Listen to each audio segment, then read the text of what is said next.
So what are you making today? Today I'm going to be making ribs. A combination of I have pork rib roast right here. I have beef back ribs right here. These are thinner.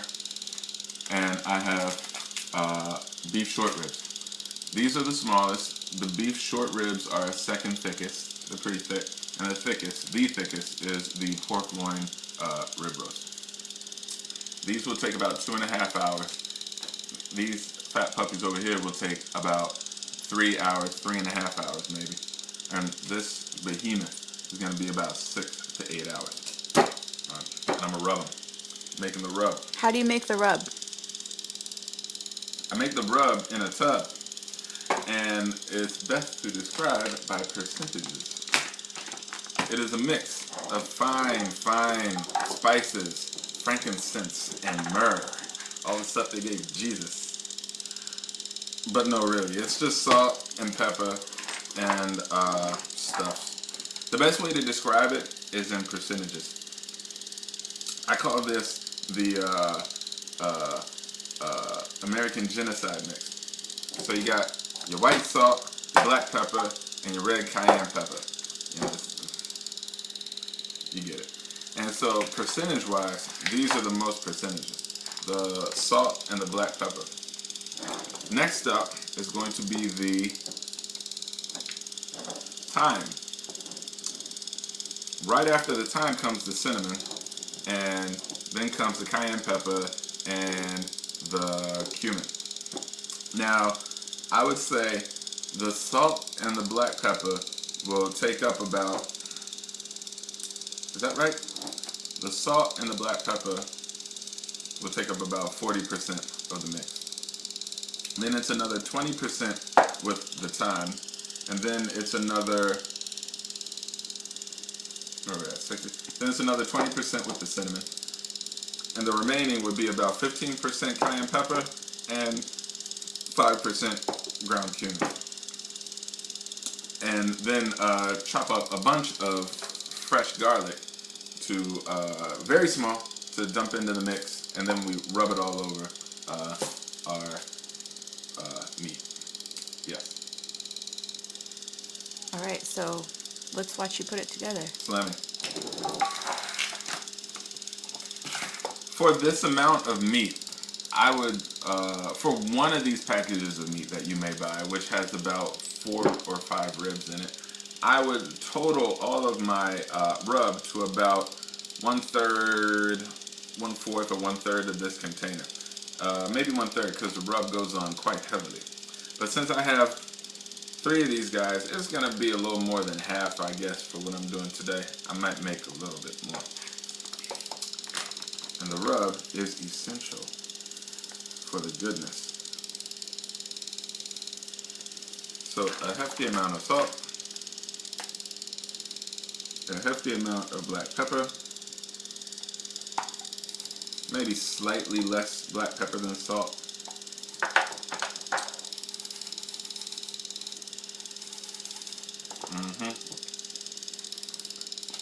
Copious amounts of thyme. Well, so much for the thyme. Oh, no, that's enough. That's good. A healthy amount of cinnamon, because there's nothing like some nice, succulent, juicy, sweet meat. Pause, no hetero.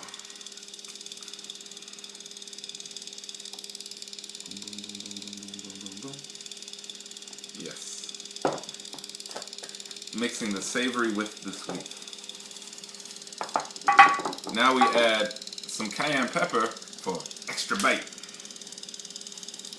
And I'm gonna sneeze in 2 seconds. Cayenne. More cayenne. Oh, this is gonna be good. This is going to be very good. And just a little cumin, just because I don't want it to feel left out. Like, very little. You don't even need to, you know, it's Now, after that, you take a fork and mix the rub in this fashion. Mix it all together, get it good, get it good, get it good, get it good.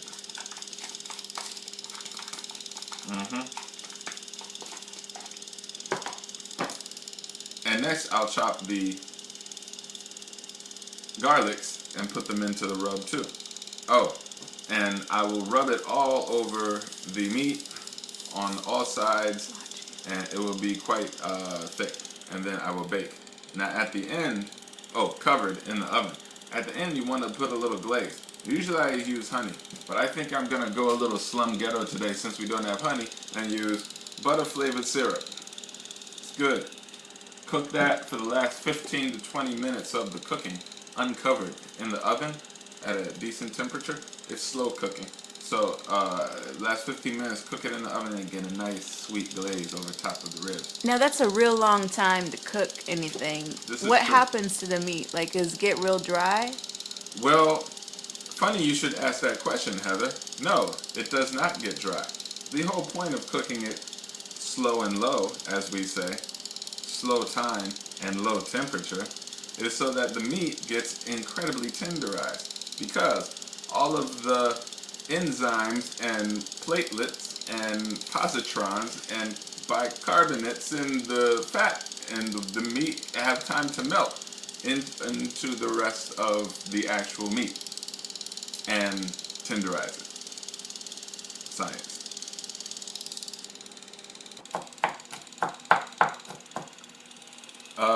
Yeah, for garlic, you take a bunch of cloves and peel them without crushing them, so that you get nice little tiny chunks that aren't furry and frayed, and it's easier to cut in an orderly fashion.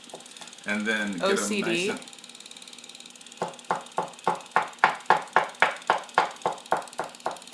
i.e. just chop your garlic very fine. chop your garlic very fine for the rub. So you put it into your rub? Oh yes.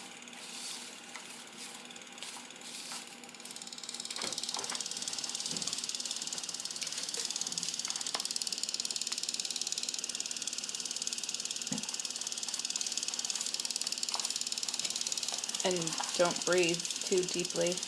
True. Makes you sneeze.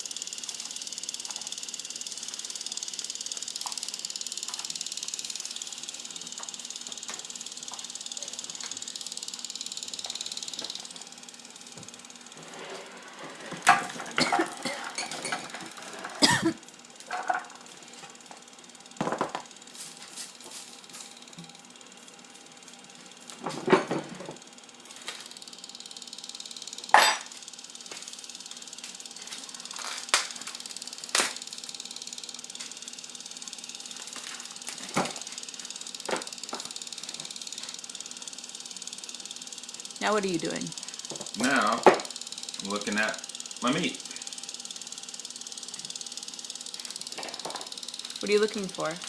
Just looking at it, seeing what I'm dealing with, how thick the pieces are, if they have the membrane on the back of the meat, which I have to take off.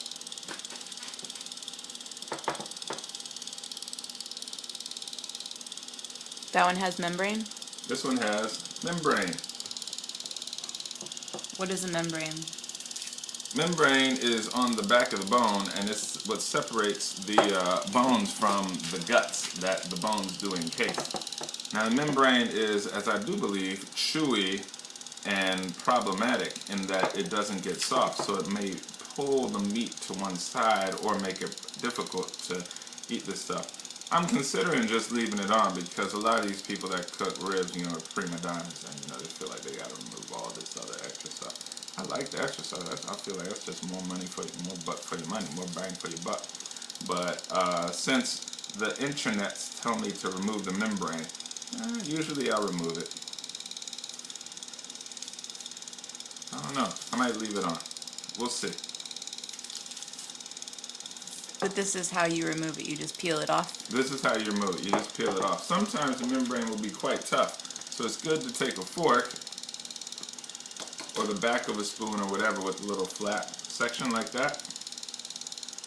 And you can actually, and this works well when you're doing a full wrap, because that can be a little tough on the hands. Scooch the membrane with your thumb or whatever, right there where the membrane and the bone connect. And then shuck 'em duck 'em that little handle underneath the membrane all the way in. And you can shuck it and duck it as such and just yank that sucker right off.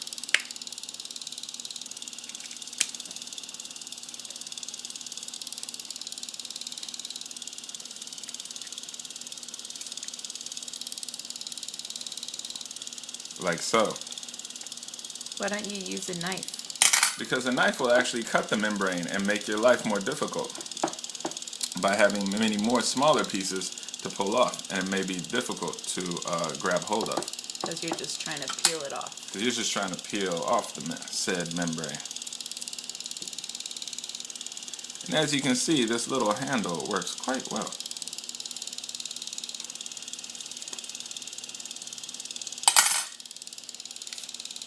Boom. Membrane. What does it look like after? Oh, you can see the bone. The bare bone.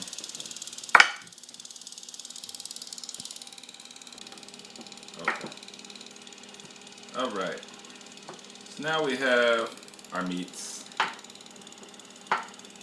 displayed. Now it's time for the rub. When applying the rub, the whole key is to get it all around the meat and in the crevasses of the meat so that it cooks in from the very beginning, nice and slow. On the bone side too, the whole shebang. Now you just take the meat, put it in the pan that I'm going to cook it in, and then firstly sprinkle the rub over everything. All of the rub or just part of the rub? A good deal of the rub. Just get a good coverage. Usually I end up needing to make more rub. And then you take woo! Don't sneeze. You take piece by piece the rub and you literally rub it in, which is why it's called the rub. Massaging it into every side of the meat. And that's why you have gloves, so that you... Exactly. My good assistant Heather. That's why I have gloves, so that you don't rub all of this spice into your pores. You want it into the pores of the dead animal. Yes. And you just do this for each one of your ribs.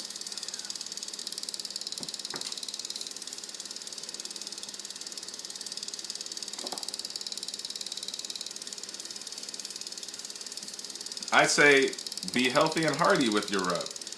Put on a good amount. Get it nice and coated. Viola.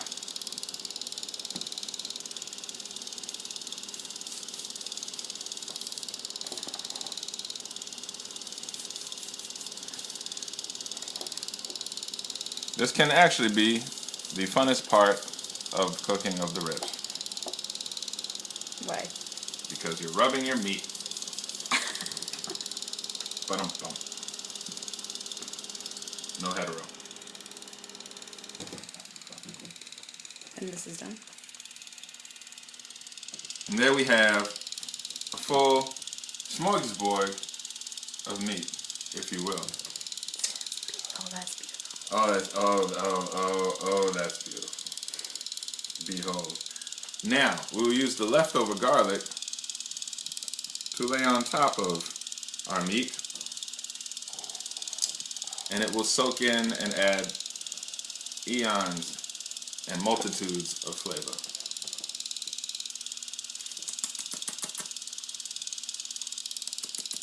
We're preheating that one. And we are preheating the oven to about 250/275. I don't know because the numbers are rubbed off of our dial. But that is the estimate. Welcome to Mr. Robinson's Home Cooking. Hello, boys and girls.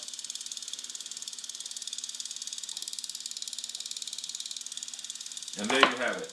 Now we will cook this in the oven on 250/275, covered for 2.5 hours. Excuse me. That was the rub. For 2.5 hours.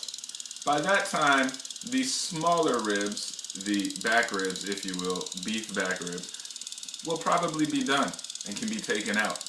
Thus, it will remain in the oven to cook the baby back ribs. Now, I will wrap the pan in tin foil, thus locking in heat and moisture.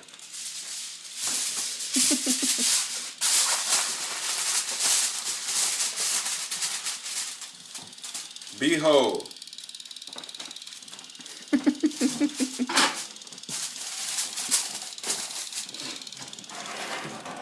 We may put it in the middle rack of the oven, as such. And now how long do we wait for first time? We wait for 2.5 hours before checking the meat. You always want to wait until at least 3/4 of the time of the cooking through, so as not to let the heat out of the oven, which is on such a low temperature. Okay. Hello, boys and girls. So it has been 3.5 hours since I first put the ribs into the oven. I will now take out the ribs from the oven to see how they're doing.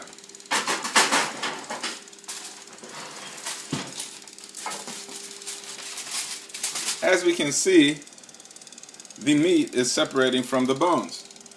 Now, on the thicker ribs, you can squeeze them, and they're still a bit tough. Not tough, but succulent, yes, but not as tender as we would like them.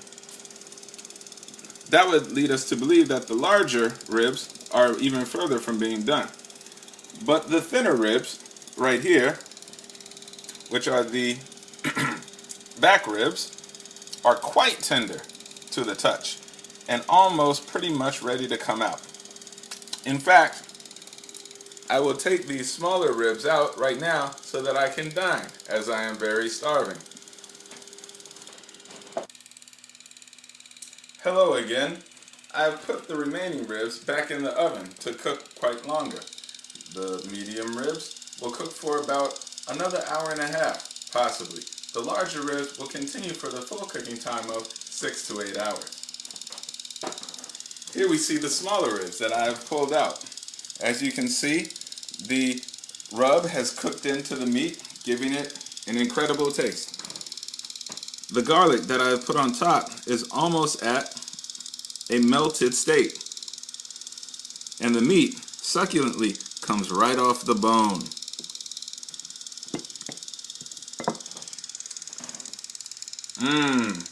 And them's good eating.